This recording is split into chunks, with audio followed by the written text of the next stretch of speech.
વૃંદાવન છે. અને વિચાર કરો કે જેના જીવનમાં સાક્ષાત ભક્તિ હોય એનું જીવન પણ આવું જ. વૃંદ એટલે આનંદમાં, ભક્તિમાં આપણું મન બની જાય. તો આવા વૃંદાવનમાં ભગવાન આવ્યા એટલે ભગવાન પોતાના બાળ મિત્રો સાથે ગાયો ચરાવવા આવે, ઘણા બધા રમત કરે. તો ઉપનંદ કાકાને એક દિવસ વાંસળી વગાડતા જોયા એટલે બધા સખાઓ ભેગા થઈ અને બાલકૃષ્ણ સાથે ઉપનંદ કાકા પાસે આવ્યા. ઉપનંદ કાકાને કીધું કે કાકા, આ વાંસળી મને આપો ને. તો ઉપનંદ કાકા કહે છે કે બેટા, આ વાંસળી એક જ છે, મારી પાસે છે, પણ આપણે આ જંગલમાં ઘણા બધા વાંસ છે, તો લાવ તને હું એક વાંસળી બનાવી આપું.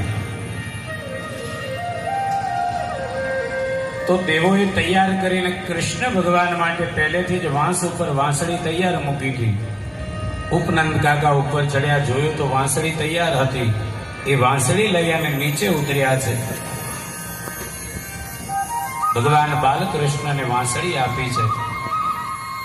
ભગવાન કૃષ્ણ આજે ઉપનંદ કાકાને કહે છે, કાકા, મને વાંસળી વગાડતા શીખવાડશો ને? ઉપનંદ કાકા કહે છે કે કાના, એક દિવસમાં ન આવડી જાય, પણ ધીમે ધીમે તને હું તને શીખવાડી દઈશ.